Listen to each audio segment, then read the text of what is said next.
좋으신 하나님의 사랑을 찬양합니다. 이 시간에 그 사랑에 힘입어 주님 앞에 예배하러 나왔사오니 하나님 우리에게 꼭 필요한 놀라운 하나님의 은혜를 이 시간 부어 주시옵소서. 감사드리며 예수님의 이름으로 기도했습니다. 아멘.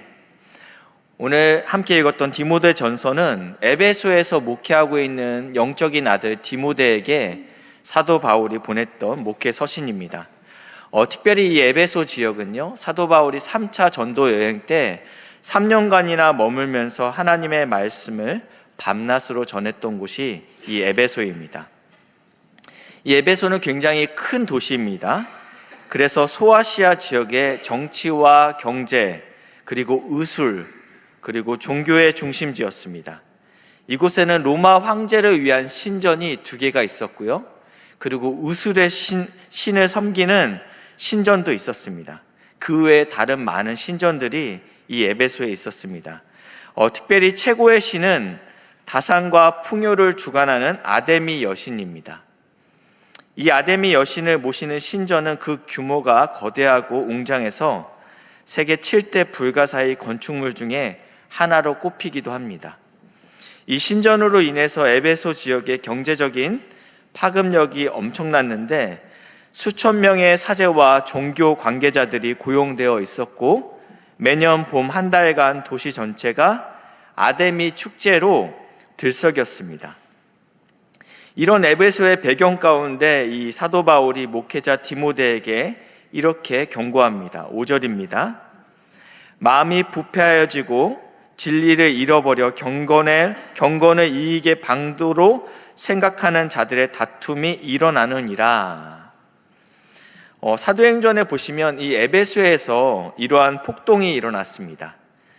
은으로 아데미 신상의 모형을 만들어서 팔던 조합들이 바울이 이것들이 우상 숭배입니다 라고 이렇게 가르치니까 자신들의 풍족했던 생활이 더 이상 유지할 수 없게 되었습니다. 그래서 바울의 일행을 내쫓기 위하여 에베소 사람들을 선동하여 폭동을 일으키는데요. 사도행전 19장 27절 말씀입니다. 폭동의 내용이 이렇습니다. 우리의 이 영업이 천하여질 위험이 있을 뿐 아니라 이들이 지금 은으로 아데미 신상을 조각하고 있다고 했잖아요. 그런데 이러한 모든 것들이 천하여질 뿐만 아니라 큰 여신 아데미의 신전도 무시당하게 되고 온 아시아와 천하에 있는 그의 위엄도 떨어질까 하노라 하더라. 이 소아시아에 있는 많은 사람들이 이 아데미 여신을 경배하기 위해서 매년 봄마다가 찾아왔는데 이 사도 바울의 가르침이 우리들의 이익을 빼앗게 될 것 같다라는 이야기를 하고 있다라는 것입니다. 이들은 아데미 여신을 위하고 있었지만 사실은 아데미는 돈벌이 수단이었습니다. 진짜 목적은 자신의 이익이었습니다. 나에게 이익만 가져다 준다면 그게 무엇이든지 신으로 섬기겠다라는 마음가짐을 갖고 있습니다. 이러한 것들이 경건을 이익의 수단으로 삼는 것들입니다. 경건의 이익을 수단으로 삼는 모습이 비단 우상을 섬기는 자들에게만 있었던 것이 아니고 엘리의 제사장의 아들, 엘리 제사장의 2 아들 홈니와 비느하스도 그리했습니다. 이들은 하나님께 제물을 가지고 나오는 이 백성들에게 이 제물을 강제로 빼앗아 자신의 사리사욕을 채워 넣었습니다. 이들은 하나님을 섬기는 성직의 자리를 개인의 욕망을 위한 수단으로 왜곡하여 경건을 더럽혔습니다. 사도행전에도 이러한 이야기가 나와 있습니다. 사마리아 땅에 마법사 시몬이라는 사람이 등장하는데요. 사도들이 이 사마리아 땅에 하나님의 복음이 들려지자 이들에게 안수합니다. 그러자 놀랍게도 이방인들도 성령을 받게 됩니다. 이 모습을 보고 이 마법사 시몬도 자기도 돈을 주어 이 능력을 저에게 주십시오. 이것이 돈벌이가 되겠다라는 생각을 했던 것입니다. 예수님께서도 경건을 이익의 수단으로 삼는 것들에 대해서 이렇게 말씀하고 있습니다. 내 아버지의 집을 장사하는 집으로 만들지 말라라고 경고했습니다. 당시의 대제사장들은 이 성전의 뜰 안에서 양과 이 제물을 파는 일들에 대해서 허락했습니다. 멀리서 제물을 가져올 수 있지만 이것은 굉장히 번거롭습니다.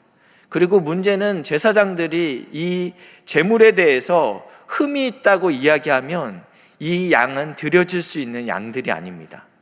그래서 성전 밖에서 좀 더 싸게 양을 사왔을 때는요, 이 제사장은 어떠한 핑계를 대서라도 이 양을 거룩하지 않다, 흠이 있다라고 해서 거부했습니다. 그러면 울며 겨자 먹기로 성전 안에서 팔고 있는 비싼 양을 사서 하나님께 드려야 됐습니다. 커미션이 있었던 것이죠. 제사장과 이 성전 내에서 양을 파는 자들 사이에서는 모종의 거래가 있었습니다.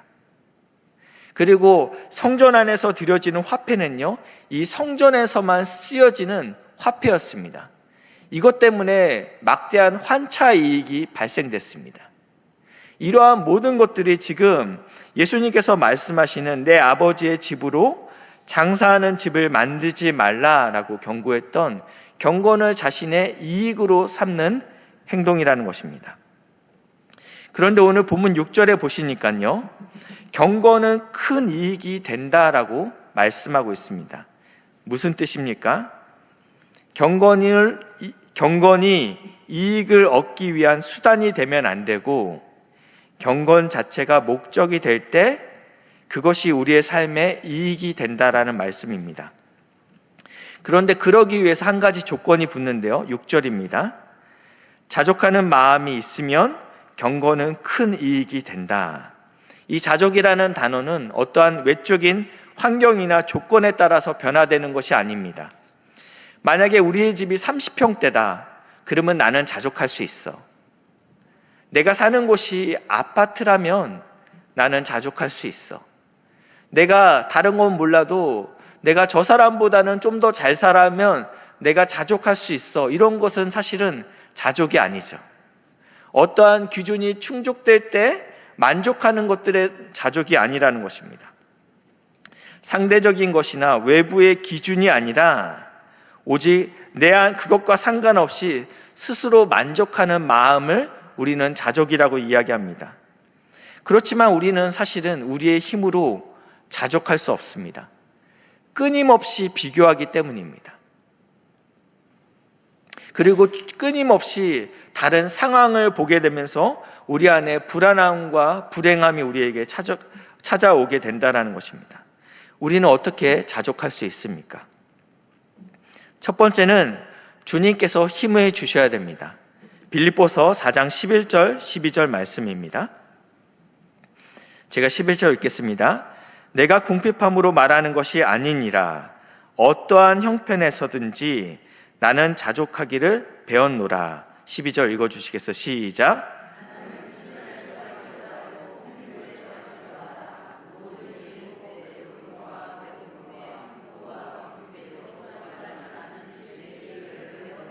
아멘. 이 배경의 고백을 알면, 이 고백의 배경을 알면 굉장히 쉽지 않은 고백입니다. 이 빌립보서는요, 바울이 로마 감옥에 갇혔을 때 기록했던 성경입니다. 인생의 황금기가 아닌 인생이 가장 춥고 어두운 시절에 기록했던 성경이라는 것입니다. 지금 바울은 비천 가운데 있습니다. 바울은 배고픔 가운데 있습니다.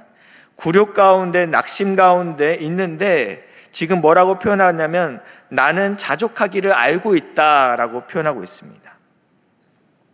바울은 어떻게 이 비결을 배울 수 있었습니까? 답은 13절에 나와 있습니다. 13절 같이 읽겠습니다. 시작. 내게 능력 주시는 자 안에서 내가 모든 것을 할 수 있느니라. 아멘. 이 말씀을 우리가 종종 오해합니다. 하나님께서 은혜 주시면 우리 아들 좋은 대학 갈 수 있어.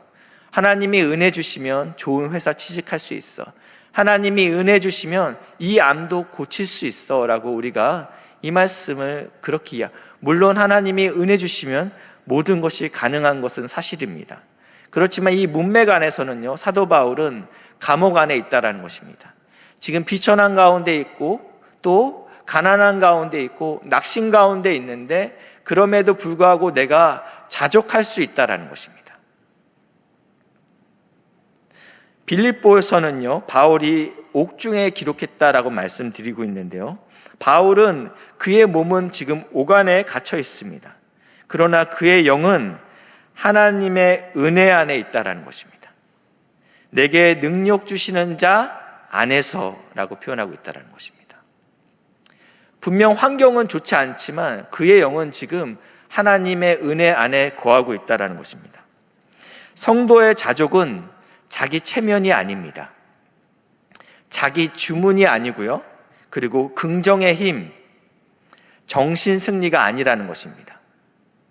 지금 내 삶이 어둡고 힘들면서 하나님 감사합니다, 감사합니다, 감사합니다, 감사합니다, 감사합니다 이러므로 자기 체면을 걸어서 이것을 해결하려고 하는 것들이 아니라는 것입니다.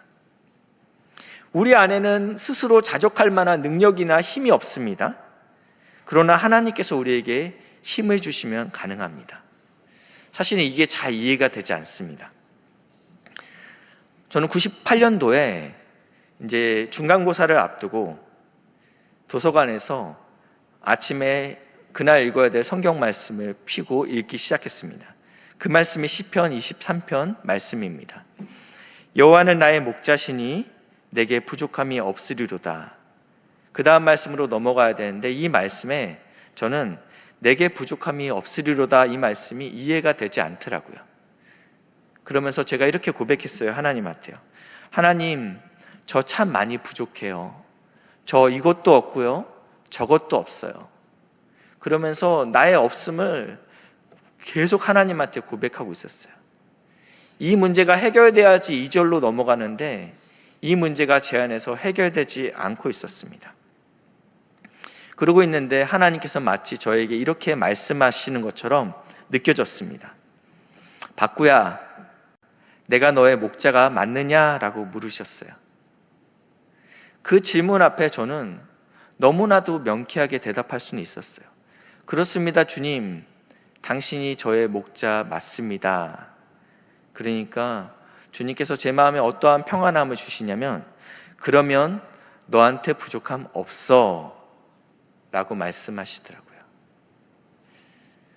이 말씀이 저한테 깨달아지는 은혜가 있었습니다. 영어 성경에는요, 좀 더 명확하게 표현되어 있습니다.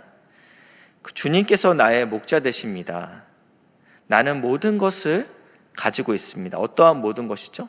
나에게 필요한 모든 것을 가지고 있습니다. 이것은 자기 체면이나 주문이나 긍정의 힘, 정신 승리가 아닙니다. 이것은 하나님께서 우리에게 믿어지게 하시는 은혜입니다. 이 은혜가 사랑하는 우리 귀한 동역자들에게 있길 주님의 이름으로 축복합니다. 두 번째, 자족하려면 우리 안에 종말적 인생관을 가져야 됩니다. 본문 7절에 보시니까요. 우리가 세상에 아무것도 가지고 온 것이 없음에 또한 아무것도 가지고 가지 못하리니. 아무리 이 땅에서 많은 것을 가진 자라 할지라도 이 땅은 반드시 끝이 있다라는 것입니다. 영원한 것은 없고 반드시 끝이 있고 또 반드시 반납해야 됩니다. 언젠가는 주인이신 하나님께서 다시 찾으신다라는 것입니다. 세 번째, 우리가 자족하기 위해서는 필요와 탐심을 구분해야 됩니다. 오늘 바울이 언급했던 이 에베소의 성도들은요, 궁핍한 가운데 처해 있지 않았습니다. 생존의 기본적인 필요조차 없었던 사람들이 아니고요. 이들은 8절 한번 보실까요? 우리가 먹을 것과 입을 것이 있은즉 족한 줄로 알 것이다. 어느 누구도 아침도 굶고 점심도 굶었는데 하나님, 저는 자족합니다, 저는 만족합니다 라고 이야기할 수 없죠. 그러한 성도들은 지금 부르짖어야 될 때죠. 하나님, 저 좀 살려줘야죠. 하나님, 저 좀 살려주세요. 그런데 오늘 나와 있는 이 고백은요, 나에게 먹을 것과 입을 것이 있는 자들이라는 것입니다. 아버지 되시는 하나님께서 자녀된 우리에게 우리의 필요를 아시고 그것을 채우시는 분이십니다. 지금 우리에게 먹을 것과 입을 것이 있다면 우리는 하나님 앞에 감사하는 성도님들 되시길 주님의 이름으로 축복합니다.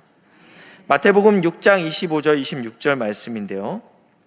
제가 25절 읽겠습니다. 그러므로 내가 너희에게 이르노니 목숨을 위하여 무엇을 먹을까 무엇을 마실까 몸을 위하여 무엇을 입을까 염려하지 말라. 목숨이 음식보다 중하지 아니하며 몸이 의복보다 중하지 아니하냐. 26절입니다. 시작.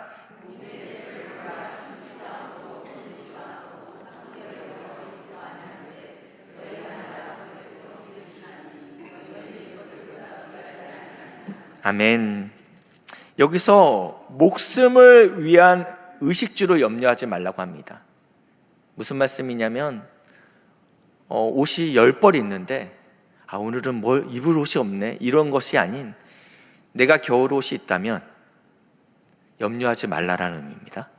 여기서 말하는 것은 목숨을 위한, 그러니까 나의 필요에 의한 것들에 대한 의식주를 염려하지 말라. 왜냐하면 공중에 나는 새를 봐라. 내가 그도 먹이고 있다. 하물며 천부 하늘에 계신 우리의 아버지께서 우리의 자녀들의 필요를 반드시 채우겠다라고 말씀하신다라는 것입니다.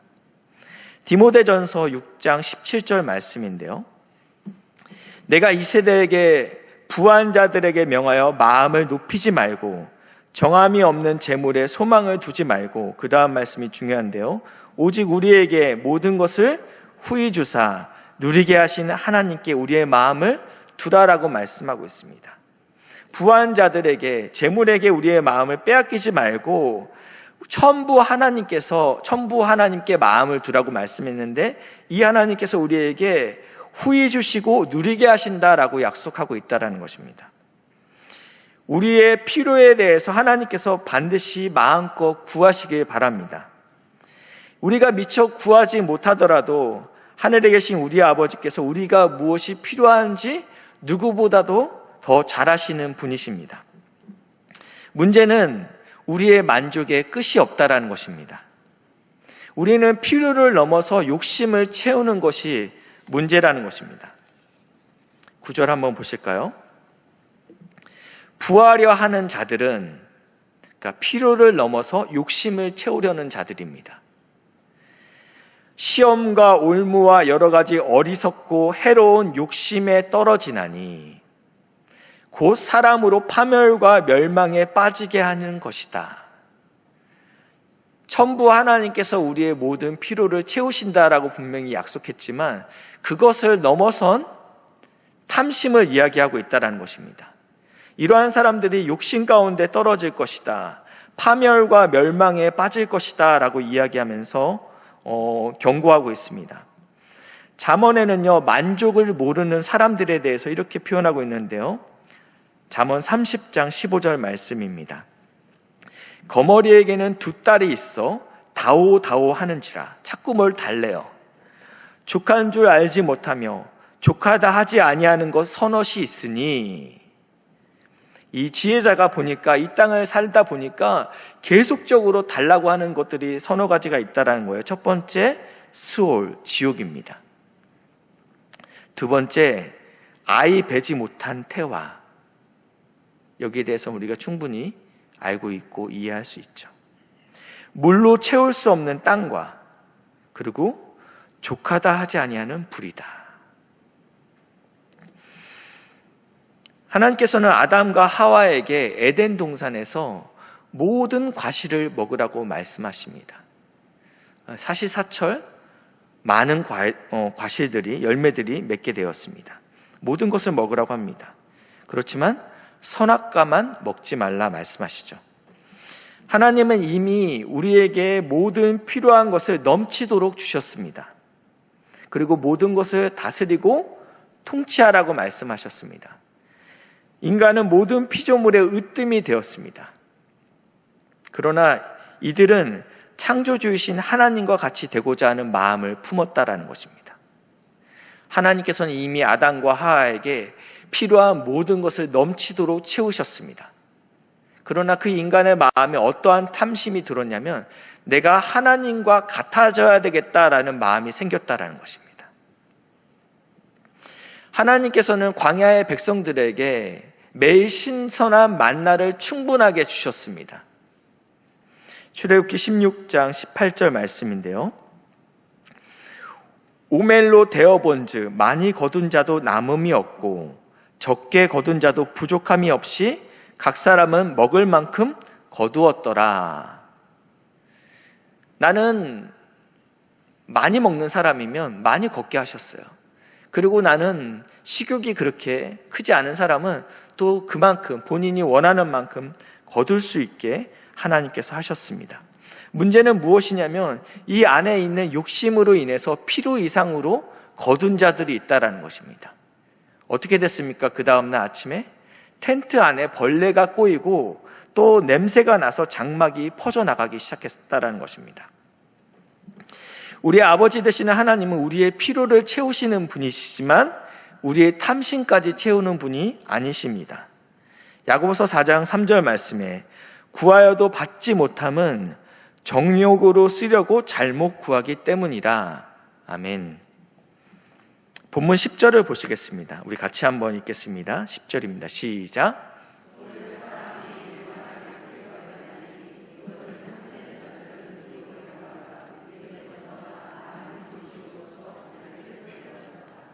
아멘.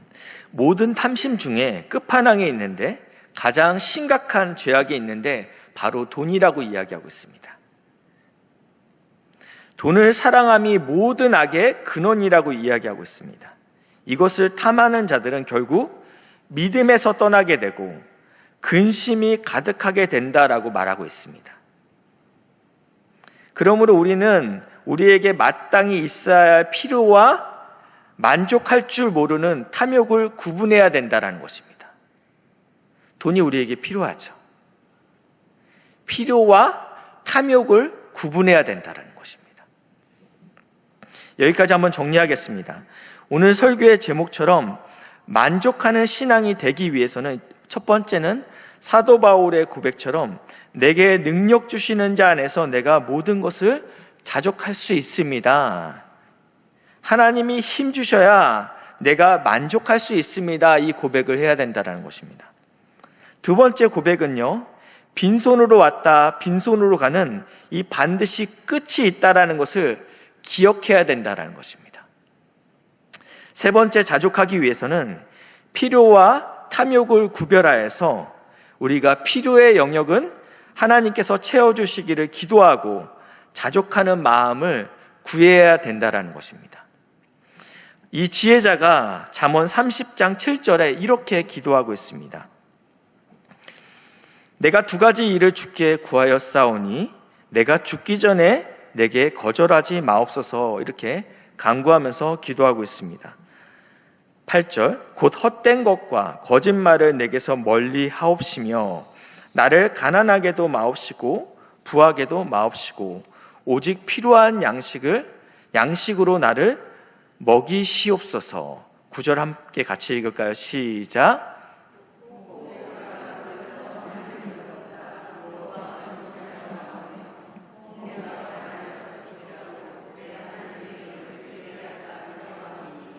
아멘. 이 지혜자의 기도가 저는 이 기도를 보면서 이런 생각했어요. 하나님, 먼저 배불러 보고 이 기도를 하고 싶습니다. 그렇잖아요? 가난해 봤잖아요. 그래요. 가난하면 참 자존심도 없어지고 우리가 아파 보면 병원에 입원할 땐 성경책도 들고 가고 다 들고 가는데 막상 내 몸이 아프면 기도도 안 나오는 게 우리의 연약함입니다. 근데 하나님, 여기서 보니까 배불러서 하나님을 모른다 할 정도의 그런 배부름, 부함 경험해보지 못했기 때문에 하나님 경험해보고 이 고백을 하고 싶다라고 이야기할 수도 있습니다. 근데 하나님께서는 누구보다도 우리를 잘 아시는 분이십니다. 우리가 부할 때 하나님을 찾지 않을 거라는 것들에 대해서 누구보다도 잘 아시기 때문에 우리에게 허락하지 않으신 것입니다. 말씀을 마치겠습니다. 우리에게는 필요를 넘어서 만족할 줄 모르고 끝없이 원하는 탐심의 영역이 있습니다. 이 탐심은 채워도 만족함과 배부름을 느낄 수 없는 밑 빠진 독과 같습니다. 하나님은 우리의 필요를 채우시는 분이시지만 탐심을 채우시지는 않습니다. 그러나 이 시대는 욕심의 영역을 채우라고 부추깁니다. 그래서 필요를 채우시는 하나님으로부터 우리의 시선을 돌려서 욕심에 머물게 만든다라는 것입니다. 우리의 시선이 욕심에 오래 머물다 보면 결국 우리는 불만의 자리에 앉게 되고 믿음에서 떠나게 된다라는 것입니다. 시편 23편에 이렇게 고백하고 있죠. 여호와는 나의 목자시니 나의 모든 필요를 아시고 채우십니다. 그리고 나를 푸른 초장으로 인도하시는 분이십니다. 우리의 시선은 우리의 필요를 채우시는 하나님께 고정하시길 바랍니다. 그 하나님 아버지를 붙잡고 그분 안에서 자족하며 우리에게 주신 것을 감사하시길 바랍니다. 날마다 이렇게 깨어있는 성도님들 되시길 주님의 이름으로 축복합니다. 기도하시겠습니다. 하나님 아버지, 오늘 말씀을 통해 우리의 삶을 돌아보게 하시니 감사합니다.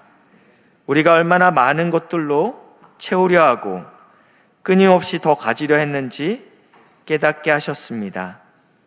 주님, 우리에게 진정한 자족의 마음을 허락하여 주시고 우리의 필요를 아시고 채우시는 선한 목자 되시는 주님만을 바라보게 하옵소서.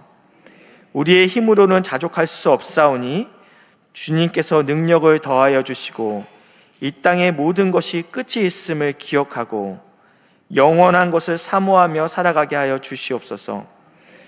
오늘 말씀을 들은 모든 성도님들이 주님 안에서 참된 만족을 누리며 살아가게 하여 주시기를 예수님의 이름으로 기도드립니다. 아멘.